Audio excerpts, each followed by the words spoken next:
First chapter है स्वदेश। चलो स्टार्ट करते हैं अपन चैप्टर को।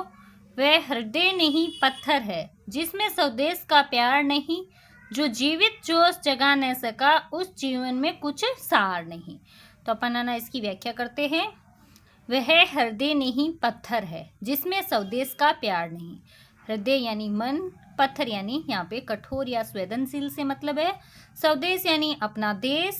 तो यहाँ पे कवि क्या बोल रहे हैं कि जिस व्यक्ति के मन में अपने देश के प्रति प्रेम नहीं होता उसका हृदय क्या है, पत्थर के समान क्या है, कठोर होता है।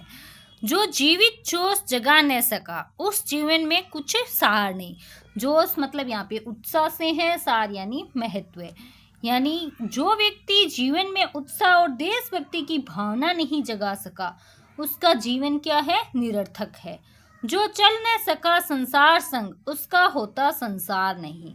संसार संग यानी समाज के साथ में, यानी जो मनुष्य समाज और देश के साथ मिलकर आगे नहीं बढ़ता उसका जीवन अर्थहीन हो जाता है। फिर है जिसने साहस को छोड़ दिया वह पहुंच सकेगा पार नहीं। साहस यानी हिम्मत, पार यानी लक्ष्य। यानी जिस व्यक्ति ने कठिन समय में हिम्मत छोड़ दी वह कभी सफलता प्राप्त नहीं कर सकता। जिससे न जाति उद्धार हुआ होगा उसका उद्धार नहीं। ये जाति उद्धार का मतलब यानी समाज का कल्याण से है, उद्धार यानी भलाई या मुक्ति। यानी जो व्यक्ति समाज और देश के लिए कुछ नहीं करता उसका स्वयं का भी कल्याण नहीं हो सकता। जो भरा नहीं है भावों से बहती जिसमें रसधार नहीं। भाव यानी भावना, रस यानी प्रेम की धारा। यानी जिस मनुष्य के हृदय में प्रेम और भावना नहीं होती उसका जीवन क्या है, निरस होता है। वह हृदय नहीं पत्थर है जिसमें स्वदेश का प्यार नहीं। कवि अंत में मतलब वापस यही दोहराते हैं कि देश प्रेम के बिना क्या है, मनुष्य का हृदय क्या है, पत्थर के समान होता है। तो अपन ना इसकी पूरी एक साथ व्याख्या देखते हैं कि कवि बोल रहे हैं कि जिस व्यक्ति के मन में अपने देश के लिए प्रेम नहीं है उसका हृदय क्या है, पत्थर के समान क्या है, कठोर है। जो मनुष्य जीवन में उत्साह और देशभक्ति का भाव उत्पन्न नहीं कर सकता उसका जीवन क्या है, व्यर्थ है। जो समाज और देश के साथ मिलकर आगे नहीं बढ़ता उसका कोई वास्तविक अस्तित्व नहीं होता। जिसने साहस छोड़ दिया वह कभी अपने लक्ष्य तक नहीं पहुंच सकता। जो व्यक्ति समाज और देश के कल्याण के लिए कुछ नहीं करता उसका स्वयं का भी कल्याण नहीं हो सकता। जिस मनुष्य का हृदय भावनाओं से रिक्त है और जिसमें प्रेम की धारा नहीं बहती वह सच्चा मनुष्य नहीं कहलाता। तो कवि अंत में पुनः वापस यह बोल दे कि स्वदेश प्रेम के बिना हृदय क्या है, पत्थर के समान होता है। फिर जो नेक्स्ट आपको पेरा दे रखा है जिसमें है जिसकी मिट्टी में उगे बढ़े पाया जिसमें दाना पानी है, माता पिता बंधु जिसमें हम है जिसके राजा रानी। यानी मिट्टी यानी भूमि या देश, दाना पानी भोजन या जीवन का आधार। तो कवि यहाँ पे बोल रहे हैं कि हम जिस देश की भूमि में पले बड़े हैं और जहाँ से हमें भोजन व जीवन मिला है माता पिता बंधु जिसमें हम है जिसके राजा रानी। बंधु यानी भाई बहन यानी संबंधी, राजा रानी यानी स्वामी या मालिक। यानी उस देश में हमारे माता पिता और परिवार रहते हैं तथा उस देश के वास्तविक मालिक हम क्या है, नागरिक ही है। जिसने की खजाने खोले हैं नवरत्न दिए लासानी। खजाने यानी संपदा, नवरत्न यानी अमूल्य उपहार, लासानी यानी अनुपम। तो हमारे देश ने हमें क्या है, अपार संपदा और अनमोल प्राकृतिक साधन क्या है, प्रदान किए हैं। जिस पर ज्ञानी भी मरते हैं जिस पर है दुनिया दीवानी। ज्ञानी यानी विद्वान, दीवानी यानी मोहित होना। ऐसा देश है कि बड़े बड़े विद्वान भी क्या है उसके लिए बलिदान देने को तैयार रहते हैं और पूरी दुनिया उसकी क्या है, प्रशंसा करती है। उस पर है नहीं पसीजा जो क्या है वह भूख का भार नहीं।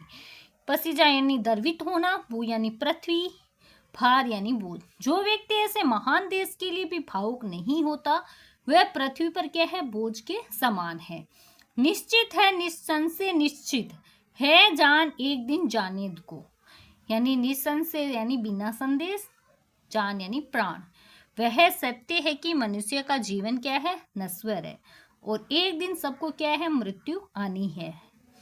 ये क्या है, वास्तविक सत्य है काल दीप जलता हरदम जल जाना है परवानों को।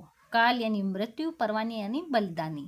यानी मृत्यु सदा पास रहती है और देश के लिए बलिदान देने वालों को प्राण न्यौछावर करने पड़ते हैं। फिर क्या है, सब कुछ है अपने हाथों में, क्या तोप नहीं तलवार नहीं। तोप तल यानी हथियार, यानी सब कुछ है अपने हाथों में, यानी देश की रक्षा और उन्नति क्या है, हमारे अपने हाथों में है। क्या तोप नहीं तलवार नहीं, केवल हथियार नहीं बल्कि साहस और प्रेम की भी आवश्यक है। तो अपन एक साथ इसकी व्याख्या करते हैं कि कवि क्या बोल रहे हैं कि हम उसी देश की मिट्टी में पले बड़े हैं, उसी में से हमें भोजन और जीवन मिला है तथा वही हमारे माता पिता और परिवार रहते हैं। वास्तव में उस देश के मालिक हम स्वयं क्या है, नागरिक ही है। उस देश ने हमें अपार धन संपदा और अमूल्य प्राकृतिक संसाधन दिए हैं। वह इतना महान है कि बड़े बड़े विद्वान भी उसके लिए बलिदान देने को तैयार रहते हैं और पूरी दुनिया उसकी प्रशंसा करती है। जो व्यक्ति ऐसे महान देश के लिए भी प्रेम और संवेदना नहीं रखता वह पृथ्वी पर बोझ के समान है। ये निश्चय है कि मनुष्य का जीवन क्या है, नश्वर है और एक दिन सभी को मृत्यु का वर्ण करना है। इसलिए देश के लिए प्राण न्यौछावर करने से पीछे नहीं हटना चाहिए। देश की रक्षा और उन्नति हमारे ही हाथों में है। इसके लिए केवल हथियार ही नहीं बल्कि साहस, त्याग और देश प्रेम क्या है, आवश्यक है। अंत में कवि दोहराता है कि जिस व्यक्ति के हृदय में स्वदेश की प्रति क्या है, प्रेम नहीं है, उसका हृदय क्या है, पत्थर के समान क्या है, कठोर है। तो है ना, मतलब ये जो कविता स्वदेश जो लिखी है उस कवि का परिचय हम दे रहे हैं कि स्वदेश कविता की रचयिता है गया प्रसाद शुक्ल स्नेही, हिंदी के उन कवियों में से हैं जिन्होंने क्या है, ब्रज भाषा में कविता लिखना प्रारंभ कर खड़ी बोली के श्रेष्ठ कवियों में अपना स्थान बनाया। उनका जन्म हुआ था 1883 में, मृत्यु हुई थी 1972 में। उनका जन्म क्या है, उत्तर प्रदेश के उन्नाव जनपद में हुआ। उन्होंने स्वयं कहा, सरकारी नौकरी के कारण स्नेही के अतिरिक्त मुझे दूसरा उपनाम त्रिशूल रखना पड़ा। राष्ट्र प्रेम की कविताओं के साथ साथ उन्होंने किसान, मजदूर और सामाजिक कुरीतियां आदि विषयों पर प्रभावकारी कविताएं लिखी है। त्रिशूल तरंग, राष्ट्रीय मंत्र, कृषक क्रंदन उनकी उल्लेखनीय रचनाओं में से क्या है, एक है। तो ये था अपना जो चैप्टर था उसका एक्सप्लेनेशन था।